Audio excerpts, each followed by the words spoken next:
ಎಲ್ರಿಗೂ ನಮಸ್ಕಾರ. Welcome to conscious time. ಮನುಷ್ಯನಿಗೆ ಬೇಸಿಕ್ ನೀಡ್ಸ್ ಏನು ಅಂದ್ರೆ ಎಲ್ರು ಹೇಳ್ತಾರೆ ಊಟ ಬೇಕು, ಹಾಕೊಳ್ಳೋಕ್ ಬಟ್ಟೆ ಬೇಕು, ಇರೋದಕ್ಕೊಂದೊಳ್ಳೆ ಮನೆ ಬೇಕು ಅಂತ. ಇದೆಲ್ಲ ಇರಬೇಕು ಅಂದ್ರೆ ಹಣ ಬೇಕು. ಹಣ ಸಂಪಾದನೆ ಮಾಡಬೇಕು ಅಂದ್ರೆ ಒಂದೊಳ್ಳೆ ಕೆಲಸ ಇರಬೇಕು. ನಾವು ಮಾಡೋ ಕೆಲಸ ಸರಿಯಾಗಿ ಮಾಡಬೇಕು ಅಂದ್ರೆ ಆರೋಗ್ಯವಾಗಿರ್ಬೇಕು. ಬರೀ ಇಷ್ಟಿದ್ರೆ ಸಾಕ? ನಮ್ಮ ಎಮೋಷನ್ಸ್ನ, ಫೀಲಿಂಗ್ಸ್ನ ಶೇರ್ ಮಾಡ್ಕೊಳ್ಳೋದಕ್ಕೆ ಫ್ಯಾಮಿಲೀಸ್, ಫ್ರೆಂಡ್ಸ್ಗಳು ಬೇಕು. ಈ ಎಲ್ಲಾ ನೀಡ್ಸ್ನ ಮಾಡರ್ನ್ ಲೈಫ್ ನಲ್ಲಿ 4 ಬೇಸಿಕ್ ಪಿಲ್ಲರ್ಸ್ ಆಗಿ ಡಿವೈಡ್ ಮಾಡ್ತಾರೆ. ಅದ್ಯಾವುದು ಅಂದ್ರೆ ಹೆಲ್ತ್, ರಿಲೇಶನ್ಶಿಪ್, ಕೆರಿಯರ್ ಅಂಡ್ ಮನಿ. ಈ 4 ಆಸ್ಪೆಕ್ಟ್ಸ್ ಒಂದಕ್ಕೊಂದು ಲಿಂಕ್ ಆಗಿರುತ್ತೆ. ಫಾರ್ ಎಕ್ಸಾಂಪಲ್, ನಿಮ್ಗೆ ಹೆಲ್ತ್ ಸರಿ ಇಲ್ಲ ಅಂದ್ರೆ ಅದರಿಂದ ನಿಮ್ಮ ಕೆರಿಯರ್ಗೆ ಪ್ರಾಬ್ಲಮ್ ಆಗ್ಬೋದು, ಅದರಿಂದ ಮನಿ ಸ್ಕೇರ್ಸಿಟಿ ಆಗ್ಬೋದು. ಅಥವಾ ರಿಲೇಶನ್ಶಿಪ್ ಸರಿ ಇಲ್ಲ ಅಂದ್ರೆ ಹೆಲ್ತ್, ಕೆರಿಯರ್ ಎಲ್ಲ ಡಿಸ್ಟರ್ಬ್ ಆಗ್ಬೋದು.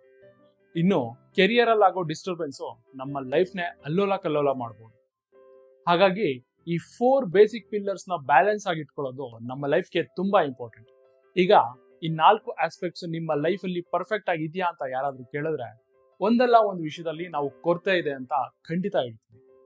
ನಾನಿವತ್ತು ಈ ಹೆಲ್ತ್, ರಿಲೇಶನ್ಶಿಪ್, ಕೆರಿಯರ್ ಅಂಡ್ ಮನಿ ಈ 4 ಆಸ್ಪೆಕ್ಟ್ಸ್ ನ ಬ್ಯಾಲೆನ್ಸ್ಡ್ ಆಗಿ ಇಟ್ಕೊಳ್ಳೋದಕ್ಕೆ ಸಹಾಯ ಮಾಡುವಂತ ಒಂದು ಪವರ್ಫುಲ್ ಮೆಡಿಟೇಷನ್ ಪ್ರಾಕ್ಟೀಸ್ ನ ಪ್ರೆಸೆಂಟ್ ಮಾಡ್ತಾ ಇದ್ದೀನಿ.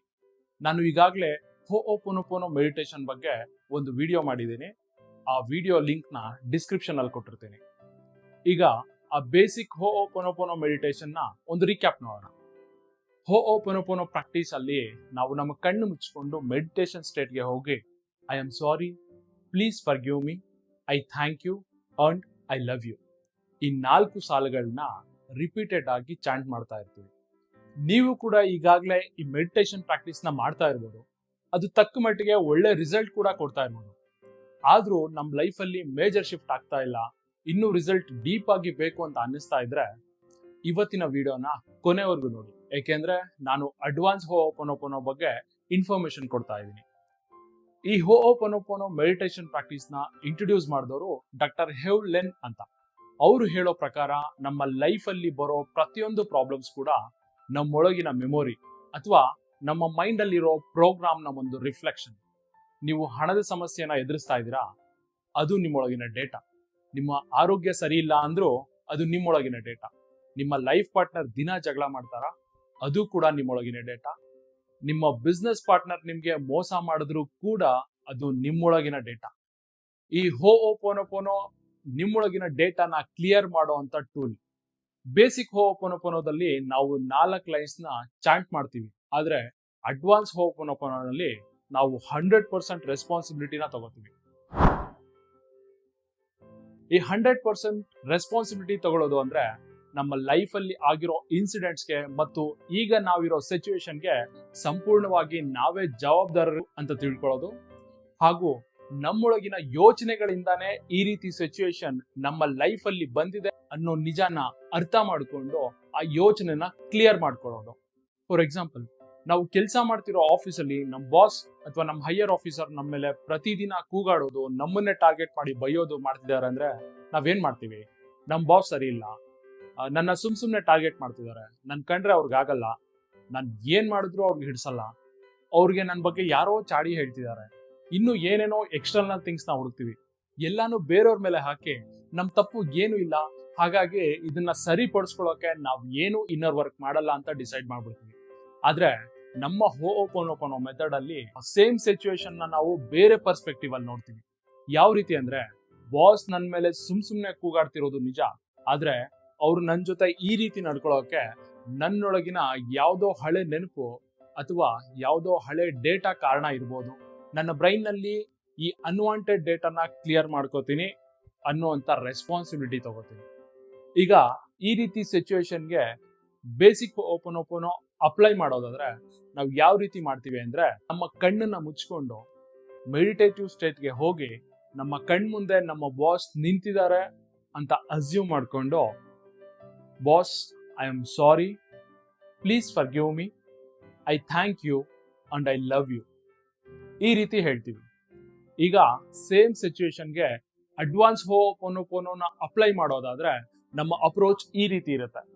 ಇನಿಷಿಯಲಿ ಕಣ್ ಮುಚ್ಕೊಂಡು ಮತ್ತೆ ಮೆಡಿಟೇಟಿವ್ ಸ್ಟೇಟ್ಗೆ ಹೋಗಿ ನಮ್ಮನ್ನು ನಾವೇ ಕೇಳ್ಕೊತೀವಿ, ನಮ್ಮೊಳಗಿನ ಯಾವ ನೆನಪು, ನನ್ನೊಳಗಿರೋ ಯಾವ ಥಾಟ್ ಇಂದ ಈ ಬಾಸ್ ನನ್ನ ಲೈಫ್ಗೆ ಬಂದಿದ್ದಾರೆ, ನನ್ನೊಳಗಿನ ಯಾವ ಭಾಗ ಈ ಬಾಸ್ನ ಕೂಗಾಟನ ಕೇಳೋದಕ್ಕೆ ಬಯಸ್ತಾ ಇದೆ, ಆ ನನ್ನೊಳಗಿನ ಭಾಗಕ್ಕೆ ನಾನು ಐ ಆಮ್ ಸಾರಿ, ನಿನ್ನನ್ನು ನಾನು ಇಷ್ಟು ದಿನ ಗಮನಿಸಿರ್ಲಿಲ್ಲ, ಪ್ಲೀಸ್ ಫರ್ಗಿವ್ ಮೀ. ಆ ಬೇಡದ ಹಳೆ ನೆನಪು ಬಿಟ್ಟು ಹೋಗ್ತಾ ಇದೆ. So thank you and I love you. ಇಲ್ಲಿ ನಮ್ಮ ಕೆಲಸ ಹೊರಗಿರೋರನ್ನ ಬದಲಾಯಿಸೋದಲ್ಲ, ಬದಲಾಗಿ ಹೊರಗಿನವರನ್ನ ನಾವು ನೋಡೋ ರೀತಿ ಬದಲಾಯಿಸುವಂತ ಪ್ರಯತ್ನ. ಝೀರೋ ಸ್ಟೇಟ್ ಅಂದ್ರೆ ಶೂನ್ಯ ಮತ್ತು ಪವಿತ್ರವಾದ ಮನಸ್ಥಿತಿ. ಈ ಸ್ಟೇಜ್ ಅಲ್ಲಿ ನಮ್ಮ ಮನಸ್ಸು ಹಳೆ ನೆನಪುಗಳು, ತಪ್ಪು ಭಾವನೆಗಳು ಮತ್ತು ಯಾವುದೇ ಎಮೋಷನಲ್ ಬ್ಯಾಗೇಜ್ ನಿಂದ ಸಂಪೂರ್ಣವಾಗಿ ಮುಕ್ತವಾಗಿರುತ್ತೆ. ಹೋಒಪೊನೊಪೊನೊ ಫಿಲಾಸಫಿ ಪ್ರಕಾರ ನಮ್ಮ ಸಬ್ ಕಾನ್ಶಿಯಸ್ ಮೈಂಡ್ ಹಳೆಯ ನೆನಪುಗಳು ಮತ್ತು ನಂಬಿಕೆಗಳ ಮೇಲೆ ಕೆಲಸ ಮಾಡುತ್ತೆ. ಈ ಓಲ್ಡ್ ಮೆಮೊರೀಸ್ ಅಂಡ್ ಬಿಲೀಫ್ಸ್ ಇಂದಾನೆ ನಮ್ಮ ಲೈಫ್ ಅಲ್ಲಿ problems, stress and misunderstandings create ಆಗಿರುತ್ತೆ. ನಾವು ಈ ಹಳೆಯ ನೆನಪುಗಳು ಮತ್ತು ಅನ್ವಾಂಟೆಡ್ ಡೇಟಾನ ಸಂಪೂರ್ಣವಾಗಿ ಕ್ಲೀನ್ ಮಾಡಿದಾಗ ನಮ್ಮ ಮೈಂಡ್ ಝೀರೋ ಸ್ಟೇಟ್ಗೆ ತಲುಪುತ್ತೆ.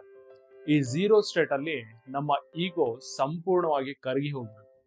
ಮತ್ತೆ ಈ ಸ್ಟೇಟ್ ರೀಚ್ ಆದ್ಮೇಲೆ ನಾವು ಯಾರನ್ನ, ಯಾವ ವಿಷಯನೂ ಜಡ್ಜ್ ಮಾಡಲ್ಲ. ಹಾಗೆ ನಮ್ಮನ್ನ ಯಾರೇ ಜಡ್ಜ್ ಮಾಡಿದ್ರು ಅದ್ರ ಕಡೆ ನಾವು ಗಮನ ಕೊಡಲ್ಲ. ನಾವು ಹೋಒಪೊನೊಪೊನೊ ಮೆಡಿಟೇಷನ್ ನ ಪ್ರತಿದಿನ ಪ್ರಾಕ್ಟೀಸ್ ಮಾಡ್ತಾ ಇದ್ರೆ ನಮ್ಮ ಮೈಂಡ್ ಝೀರೋ ಸ್ಟೇಟ್ ತಲುಪೋದಕ್ಕೆ ಸಹಾಯ ಮಾಡುತ್ತೆ. ನಾನು ಈ ಹಿಂದೆ ಬಾಸ್ ಬಗ್ಗೆ ಕೊಟ್ಟಂತ ಎಕ್ಸಾಂಪಲ್ನ ನೀವು ನಿಮ್ಮ ಲೈಫ್ ನ ಯಾವುದೇ ಸಮಸ್ಯೆಗೆ ಅಪ್ಲೈ ಮಾಡಿ 100% ರೆಸ್ಪಾನ್ಸಿಬಿಲಿಟಿನ ತಗೊಂಡು ನಿಮ್ಮ ತಲೆಯಲ್ಲಿರೋ ಅನ್ವಾಂಟೆಡ್ ಡೇಟಾ ಅಥವಾ ಹಳೆಯ ಬೇಡವಾದ ನೆನಪುಗಳನ್ನ ಪ್ರತಿದಿನದ ಅಭ್ಯಾಸದ ಮೂಲಕ ತೆಗೆದು ಹಾಕ್ಬೋದು. ಈ ರೀತಿ ಪ್ರತಿದಿನ ಅಭ್ಯಾಸದಿಂದ ನಮ್ಮ ಮೈಂಡ್ ಝೀರೋ ಸ್ಟೇಟ್ ರೀಚ್ ಆದಾಗ ನಮಗೆ ಡಿವೈನ್ ಇನ್ಸ್ಪಿರೇಷನ್ ಸಿಗುತ್ತೆ. ಈ ಸ್ಟೇಟ್ ರೀಚ್ ಆದಾಗ ನಾವು ಯಾವುದೇ ವಿಷಯಕ್ಕೂ ಫೈಟ್ ಮಾಡೋ ನೆಸೆಸಿಟಿ ಇಲ್ಲ, ಫೋರ್ಸ್ ಮಾಡಬೇಕಿಲ್ಲ. ನಮಗೆ ಬೇಕಾಗಿರೋ ಸರಿಯಾದ ಆಲೋಚನೆಗಳು ಮತ್ತು ಪರಿಹಾರಗಳು ತಾನಾಗೆ ನಮ್ಮ ಮನಸ್ಸಿಗೆ ಹರಿದು ಬರ್ತವೆ. ಕೊನೆಯದಾಗಿ ಹೇಳ್ಬೇಕಂದ್ರೆ ಹೋಒಪೊನೊಪೊನೊದಲ್ಲಿ ಝೀರೋ ಸ್ಟೇಟ್ ಅಂದ್ರೆ ಹೊಸದನ್ನ ಮಾಡ್ಕೊಳ್ಳೋದಲ್ಲ, ಬದಲಾಗಿ ನಮ್ಮ ಮೈಂಡ್ ನಲ್ಲಿರೋ ಬೇಡದೆ ನೆನಪುಗಳನ್ನ, ಬೇಡದೆ ಇರುವಂತ ಇನ್ಫಾರ್ಮೇಶನ್ ನ ಡಿಲೀಟ್ ಮಾಡಿ ನಮ್ಮ ಸೋಲ್ಗೆ ನಮ್ಮನ್ನ ಕನೆಕ್ಟ್ ಆಗೋ ಹಾಗೆ ಮಾಡುತ್ತೆ. ಡಿಯರ್ ಫ್ರೆಂಡ್ಸ್, ಹೋಒಪೊನೊಪೊನೊ ಮೆಡಿಟೇಷನ್ ಕೇವಲ ಫಿಲಾಸಫಿ ಅಲ್ಲ, ಅದು ಒಂದು ಎಕ್ಸ್ಪೀರಿಯನ್ಸ್. ಬೇಸಿಕ್ ಹೋಒಪೊನೊಪೊನೊ ನಮ್ಮ ಮೈಂಡ್ ನ ಸರ್ಫೇಸ್ ಲೆವೆಲ್ ಅಲ್ಲಿ ಕ್ಲೀನ್ ಮಾಡಿದ್ರೆ, ಅಡ್ವಾನ್ಸ್ ಹೋಒಪೊನೊಪೊನೊ ನಮ್ಮ ಸಬ್ ಕಾನ್ಶಿಯಸ್ ಮೈಂಡ್ ನ ಆಳಕ್ಕೆ ಇಳಿದು ಅಲ್ಲಿರೋ ಅನ್ವಾಂಟೆಡ್ ಡೇಟಾನ ಕ್ಲಿಯರ್ ಮಾಡುತ್ತೆ. ನಾವು ನಮ್ಮ ಲೈಫ್ ನ 100% ರೆಸ್ಪಾನ್ಸಿಬಿಲಿಟಿ ತಗೊಂಡು ಪ್ರತಿದಿನ ಕ್ಲೀನ್ ಮಾಡ್ತಾ ಇದ್ರೆ ನಮ್ಮ ಜೀವನದಲ್ಲಿ ಪವಾಡಗಳು ತಾನಾಗೆ ನಡೆಯುತ್ತೆ.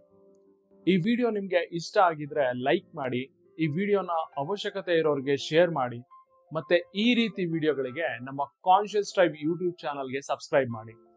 ನಿಮ್ಗೆ ಹೋಒಪೊನೊಪೊನೊ ಮೆಡಿಟೇಷನ್ ಮತ್ತೆ ಇನ್ನರ್ ಚೈಲ್ಡ್ ಹೀಲಿಂಗ್ ಬಗ್ಗೆ ಮತ್ತಷ್ಟು ಮಾಹಿತಿ ಬೇಕು ಅಂದ್ರೆ ಈ ಕೆಳಗೆ ಮೆನ್ಷನ್ ಮಾಡಿರೋ ನಂಬರ್ಗೆ ಕಾಂಟ್ಯಾಕ್ಟ್ ಮಾಡಿ ಅಂತ ಹೇಳ್ತಾ ನನ್ನ ಮುಂದಿನ ವಿಡಿಯೋದಲ್ಲಿ ಸಿಗ್ತೀನಿ. Thank you.